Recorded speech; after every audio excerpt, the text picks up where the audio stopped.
Good morning everyone, welcome back to Weaver online classes. हम class 12 में chapter first जिसके अंदर अपन पढ़ रहे थे प्रिंसिपल ऑफ सुपरपोजिशन। आज अपन उस पे कुछ क्वेश्चन सोल्व कर रहे हैं। फर्स्ट क्वेश्चन है an infinite number of charges each equal to 4 microcoulomb are placed along X axis at x equals to 1 meter, x equals to 2 meter, x equals to 4 meter, x equals to 8 meter and so on। मतलब x axis पे 4 microcoulomb के charge रखे हुए हैं। पहला कहां रखा हुआ है बेटा 1 मीटर पे, सेकंड कहां रखा हुआ है 2 मीटर पे, थर्ड कहां रखा हुआ है 4 मीटर पे, फोर्थ कहां रखा हुआ है 8 मीटर पे। ऐसे इनफाइनाइट नंबर ऑफ चार्जेस रखे हुए हैं। Find the total force on A charge of 1 microcoulomb. So 1 coulomb place at A origin पे 1 कूलम का चार्ज रखा हुआ है, उस पे इन चार्ज से जो फोर्स लग रही है उसकी वैल्यू अपने को बतानी है। ठीक है, टोटल फोर्स बताना है। तो देखिए बेटा, ये एक्स एक्सिस हो गया, पॉजिटिव एक्स एक्सिस। ठीक है, ओरिजिन पे चार्ज कितना रखा हुआ है, ये ओरिजिन पे चार्ज कितना रखा है बेटा 1 कूलम। इसको मैंने मान लिया Q नॉट, इस चार्ज को मैंने क्या मान लिया Q नॉट। अब ओरिजिन से 1 मीटर डिस्टेंस पे चार्ज रखा है 4 माइक्रोकूलम। कितना रखा है 4 माइक्रोकूलम। 1 मीटर डिस्टेंस पे चार्ज रखा है 4 माइक्रोकूलम। बीच का डिस्टेंस कितना है बेटा 1 मीटर। इस 4 माइक्रोकूलम के चार्ज को मैंने मान लिया बेटा Q। क्या मान लिया Q। ठीक है, ऐसी ओरिजिन से 2 मीटर डिस्टेंस पे एक चार्ज रखा हुआ है कितने का 4 माइक्रोकूलम का, तो 2 मीटर डिस्टेंस ये एक चार्ज रखा हुआ है 4 माइक्रोकूलम। ये भी Q हो जाएगा। जब मैंने इसको Q माना तो ये भी Q। ये डिस्टेंस कितनी हो जाएगी बेटा ओरिजिन से इसके बीच की डिस्टेंस 2 मीटर। ऐसे 4 मीटर पे, ओरिजिन से 4 मीटर पे 4 माइक्रोकूलम, ये डिस्टेंस कितनी है बेटा 4 मीटर। ऐसे ये चार्ज रखे हुए हैं, है ना, इनफिनिट नंबर ऑफ चार्जेस है, ऐसे एक्स एक्सिस पे रखे हुए हैं। तो इन सभी चार्ज से इस 1 माइक्रोकूलम पे फोर्स लगेगा। कितने फोर्स लगेंगे बेटा, इनफिनिट नंबर ऑफ फोर्सेस, उनका नेट अपने को निकालना है। 1 कूलम चार्ज पर नेट फोर्स अपने को निकालना है। तो इसके लिए अपन यूज करेंगे बेटा प्रिंसिपल ऑफ सुपरपोजिशन। तो प्रिंसिपल ऑफ सुपरपोजिशन क्या कहता है कि बेटा इस पे जितने भी फोर्स लग रहे हैं, 1 कूलम पे जितने भी फोर्स लग रहे हैं उनका क्या करना है बेटा वेक्टर सम। नेट फोर्स के लिए क्या करना है, जितने भी फोर्स इस 1 कूलम पे लग रहे हैं उन सब का क्या करना है वेक्टर सम। अब देखिए बेटा 4 माइक्रोकूलम जो 1 मीटर डिस्टेंस पे रखा हुआ है, ये चार्ज इस 1 कूलम पे इस तरफ फोर्स लगाएगा, नेगेटिव एक्स एक्सिस की तरफ। इस फोर्स को मैंने ले लिया बेटा F1। ऐसे 2 मीटर डिस्टेंस पे जो चार्ज रखा हुआ है वो भी Q नॉट पे किस तरफ फोर्स लगाएगा, नेगेटिव एक्स डायरेक्शन में। तो ये जितने भी चार्जेस रखे हुए हैं वो Q नॉट पे नेगेटिव एक्स डायरेक्शन में फोर्स लगाएंगे। ठीक है, तो अब देखिए जो फोर्स है वो एक ही डायरेक्शन में लग रहे हैं। ठीक है, तो नेट फोर्स का जो मैग्नीट्यूड है वो अपन कैसे निकाल सकते हैं, पैरेललोग्राम रूल से। और वो एक ही डायरेक्शन में हो तो डायरेक्ट अपन क्या कर सकते हैं, उसको ऐड कर सकते हैं। तो पहले तो अपन इसमें क्या करेंगे बेटा प्रिंसिपल ऑफ सुपरपोजिशन का यूज। वो क्या करते हैं बेटा, इस चार्ज पर जितने भी फोर्स लग रहे हैं उनका क्या करना आपको वेक्टर सम। तो F नेट के लिए अपन क्या करते हैं, जितने भी फोर्स लग रहे हैं उनका vector sum. F1 F2 third वाला चार्ज के से जो फोर्स लगा F3, ऐसे इनफिनिट नंबर ऑफ चार्जेस है उनसे जो फोर्स लगेंगे वो कितने लगेंगे इनफिनिट। ठीक है, उन सबका क्या करना आपको vector sum. F net F1 की वैल्यू बताओ कितनी है बेटा, F1 किसके बीच का फोर्स है क्यू नॉट और क्यू के बीच का, है ना, जो 1 मीटर डिस्टेंस पे रखा है, जो चार्ज 1 मीटर डिस्टेंस पे रखा है, तो इनके बीच में जो फोर्स आएगा वो कितना है, के Q not Q upon distance कितना है इसका बेटा 1, तो 1 का स्क्वायर। और बेटा इस फोर्स की डायरेक्शन किधर है, नेगेटिव एक्स डायरेक्शन में। तो पॉजिटिव एक्स डायरेक्शन में जो यूनिट वेक्टर लेते हैं अपन आई कैप, तो नेगेटिव में कितना हो जाएगा माइनस आई कैप, क्योंकि फोर्स एक वेक्टर क्वांटिटी तो डायरेक्शन भी लिखनी है, तो क्या आ जाएगा माइनस आई कैप। F2 कितना आ जाएगा बेटा, के क्यू नॉट क्यू, कितना फोर्स लगे, कितना डिस्टेंस है बीच का 2, तो 2 का स्क्वायर। फोर्स किस तरफ लग रहा है, नेगेटिव एक्स डायरेक्शन में, तो माइनस आई कैप। ऐसे F3 के क्यू क्यू नॉट अपॉन बीच का डिस्टेंस कितना है बेटा, जो 4 मीटर पे रखा हुआ है, तो बीच का डिस्टेंस कितना है 4 का स्क्वायर, और डायरेक्शन कितना आ जाएगी माइनस आई कैप। ऐसे ये चलता रहेगा, ठीक। आगे सोल्व करते हैं बेटा। इसमें कॉमन आ गया देखो एफ नेट, जो क्यू नॉट पे टोटल फोर्स लग रहा है वो निकाल रहे हैं अपन। एफ नेट के Q not Q common add, bracket में क्या बचा 1 upon 1 square, 1 upon 2 square, 1 upon 4 square, 1 upon 8 square, ऐसे इंफिनिटी तक जाएगा। और लास्ट में डायरेक्शन भी कॉमन आ गई, तो बेटा डायरेक्शन भी लिख देते हैं माइनस आई के, सब में क्या आ रहा है माइनस आई के, ठीक है। अब ये देखो ब्रैकेट में जो सीरीज दे रखी है, कौन सी सीरीज है बेटा, जीपी, देख रहे हैं ये क्या है जीपी, और जीपी का अपने को सम करना है ना, इनफिनिटी तक सम करना है। तो इसके लिए फॉर्मूला क्या है अपने पास, A1 minus R. Infinity number of term को अगर ऐड करना है तो इस फॉर्मूले से करेंगे। देखिएगा आर की वैल्यू 1 से छोटी है, तो ये फॉर्मूला लगेगा बेटा। तो लगाते हैं, इस टर्म को सोल्व करनी है पूरे को, तो इस फॉर्मूले से करेंगे। ए की वैल्यू कितनी है बेटा 1, ए की वैल्यू कितनी है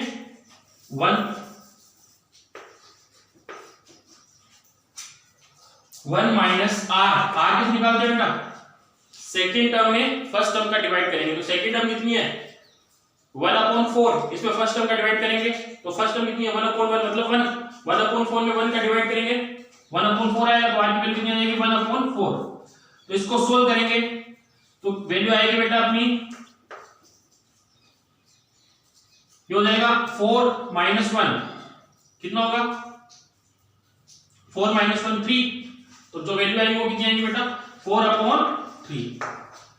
तो बेटा इस का टोटल सम इनफिनिटी जो टर्म है इसके अंदर, इनका जो सम आएगा वो कितना आएगा 4 अपॉन 3। तो जो एफ नेट जो आएगा के की वैल्यू कितनी है 9 इंटू 10 टू द पावर 9, ये जो पूरा सिस्टम है ये किसमें रखा हुआ है एयर में, तो के की वैल्यू क्या है 9 into 10 to the power 9 into Q naught की वैल्यू कितनी है बेटा 1, क्यू की वैल्यू कितनी है 4 माइक्रोकूलम, 4 माइक्रोकूलम को कूलम में चेंज करें तो कितना लिखेंगे 4 into 10 to the power minus 6, और बेटा ये जो है इसकी वैल्यू आई है 4 अपॉन 3, और साथ में डायरेक्शन क्या है माइनस आई के, क्या है माइनस आई के। तो सोल्व करते हैं बेटा, 3 से 9 कैंसिल 3 टाइम, तो ये हो गया बेटा 12 इंटू 4 48, ये 10 टू द पावर 9 और 10 टू द पावर माइनस 6, तो कितना बचेगा 10 टू द पावर 3। तो एफ नेट आएगा 48 इंटू 10 टू द पावर 3 और माइनस आई के, इसको अपन ऐसे लिख सकते हैं 4.8 इंटू 10 टू द पावर 4। तो ये नेट फोर्स आया जिसकी डायरेक्शन किधर है बेटा नेगेटिव एक्स डायरेक्शन है, ठीक है। तो ये क्यू नॉट पे जो फोर्स आया वो कितना आया 4.8 into 10 to the power 4 minus i cap. Next question है, next question, consider the charges Q q and minus q placed at the vertices of an equilateral triangle as on figure। Figure में आपको दिख रहा है कि equilateral triangle जिसकी side क्या है बेटा L, उसके वर्टिसेस पे चार्ज रखे हुए minus Q, Q and Q। तो what is the force on each charge? तो इन पे अपने को फोर्स निकालना है, ठीक है। तो बेटा देखो A पे रखा चार्ज, इस पे फोर्स लगेगा, कौन लगाएंगे? जो B पे रखा है और जो C पे रखा हुआ है। B पे जो चार्ज रखा हुआ है इस A को अट्रैक्ट करेगा, ठीक है। क्यों? क्योंकि ये नेगेटिव है, ये पॉजिटिव है, तो दोनों के बीच में क्या लगेगा? अट्रैक्शन। सी पे जो चार्ज रखा हुआ है ये भी इसको क्या करेगा बेटा? अट्रैक्ट करेगा।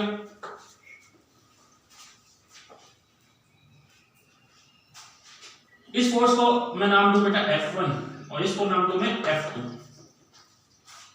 तो A पे जो नेट फोर्स आएगा, तो F1 की वैल्यू बताइए कितनी आएगी बेटा? F1 की वैल्यू आएगी, तो F1 फोर्स इसकी value K Q square upon L square, ठीक है। ये तो हो गया बेटा मैग्नीट्यूड। और डायरेक्शन, ये डायरेक्शन हो गई A से B की तरफ, A से B की तरफ। F2 की वैल्यू, F2 वेक्टर की वैल्यू कितनी हो जाएगी बेटा? K Q square upon L square. Direction क्या हो जाएगी बेटा इसकी? A से C की तरफ, दो ही फोर्स लगेंगे, ठीक है। तो नेट फोर्स के लिए क्या करेंगे अपन? इसका क्या करना पड़ेगा बेटा? Vector sum. इस पे दो फोर्स लगे तो नेट फोर्स के लिए क्या करना पड़ेगा? Vector sum. तो A पे तो नेट फोर्स अपन निकालें, F नेट किस पे निकाले बेटा? A पे, A पे रखे चार्ज पर, तो क्या आएगा? F1 vector plus F2 vector, ठीक है। तो अब देखो दोनों फोर्स किसी एंगल पर, जो दोनों वेक्टर है किसी एंगल पर है, तो अपन क्या करते हैं, जो रिजल्ट आएगा वो अपन किससे निकाल लेते हैं बेटा? पैरेललोग्राम से, और डायरेक्शन अपन दे देंगे। तो F नेट की जो रिजल्ट है, F नेट का जो रिजल्ट है वो निकालते हैं बेटा किससे? पैरेललोग्राम से, ठीक है। तो ये इक्विलेटरल ट्रायंगल है, इक्विलेटरल ट्रायंगल में तीनों एंगल कितने के होते हैं बेटा? 60। तो इन दोनों के बीच में एंगल कितना हो गया बेटा? 60। तो F1 और F2 इन दोनों का जो रिजल्ट आएगा वो किधर आएगा बेटा? बीच में से आएगा ना, बीच में से आएगा। तो उसका जो रिजल्ट है, मैग्नीट्यूड है, रिजल्टेंट वेक्टर का जो मैग्नीट्यूड है वो क्या आ जाएगा? F1 का स्क्वायर F2 का स्क्वायर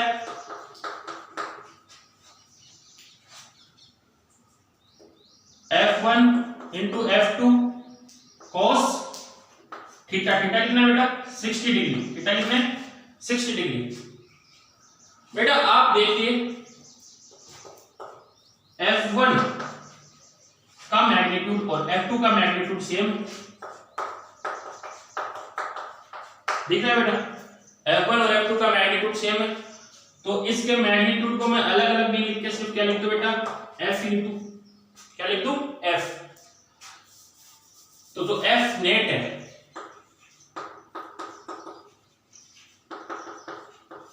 वो क्या आ जाएगा बेटा? F1 का स्क्वायर मतलब मैग्नीट्यूड का स्क्वायर, कितना मैग्नीट्यूड? F square. ये भी क्या है बेटा? F square. F2 की वैल्यू कितनी है?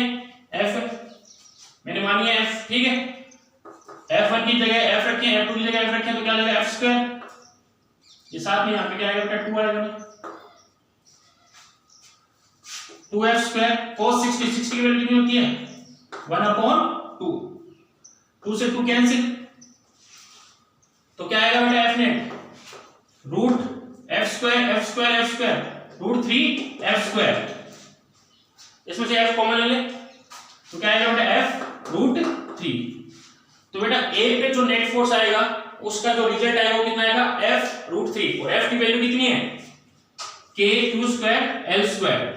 तो F नेट जो आ रहा है वो कितना आ रहा है?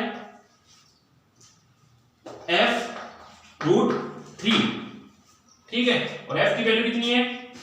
के Q square upon L square और साथ में क्या हो गया √3।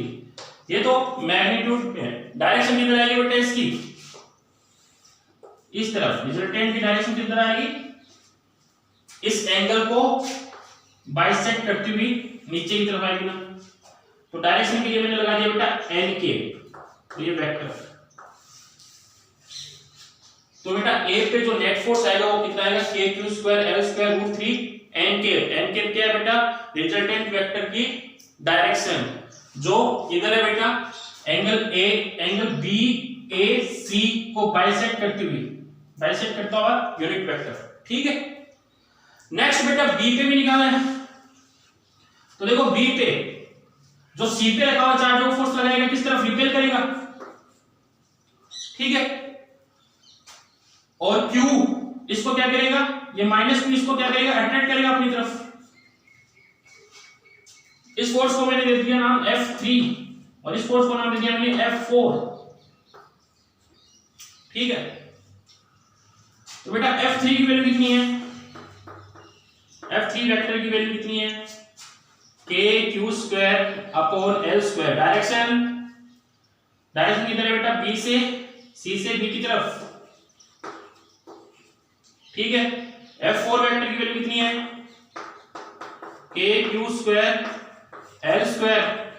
डायरेक्शन B से A की तरफ। नेट फोर्स निकालना है बेटा इस पे। नेट फोर्स के लिए क्या करना है, ये दोनों वेक्टर किसी एंगल पे, तो नेट फोर्स के लिए हम क्या लगाते हैं, पैरेललोग्राम रूल। तो पैरेललोग्राम रूल से आपको दोनों के बीच का थीटा पता होना चाहिए, दोनों वेक्टर के बीच का थीटा, ये दोनों वेक्टर के बीच का थीटा है। ठीक है, अगर ये एंगल 60 है तो ये एंगल कितना आएगा बेटा, 120। कितना आएगा, 120। तो पहले अपन निकालते हैं नेट, तो नेट फोर्स है उसका रिजल्ट निकाल लेते हैं, फिर डायरेक्शन लगा देंगे। तो रिजल्टेंट वेक्टर की डायरेक्शन, रिजल्टेंट वेक्टर मिल जाएगा अपने को, मतलब इस चार्ज पे जो नेट फोर्स लग रहा है उसकी वैल्यू मिल जाएगी। पहले मैग्नीट्यूड निकालते हैं। मैग्नीट्यूड किससे निकालेंगे बेटा, पैरेललोग्राम रूल से। तो दो वेक्टर कौन से हैं, F3 और F4, इनके बीच का एंगल कितना है, 120। तो पैरेललोग्राम रूल लगाते हैं। अब देखिए F3 और F4 इन दोनों का मैग्नीट्यूड सेम है। ठीक है, मैग्नीट्यूड सेम है, तो मैग्नीट्यूड को मैं क्या ले लूं बेटा, एक अलग अलग नहीं लिख के क्या लिख लूं, सेम लिख लूं, F लिख लूं। तो बेटा यहां पे आ जाएगा F का स्क्वायर, मतलब F3 की जगह क्या लिख दिया मैंने, F का स्क्वायर। F4 की जगह क्या आ जाएगा, F का स्क्वायर 2F स्क्वायर। और दोनों के बीच में एंगल कितना है, cos 120। दोनों के बीच एंगल कितना है, 120। तो क्या आ जाएगा, cos 120। cos 120 की वैल्यू कितनी होती है, -1/2। तो जो F नेट आएगा, F स्क्वायर -1/2 रखेंगे,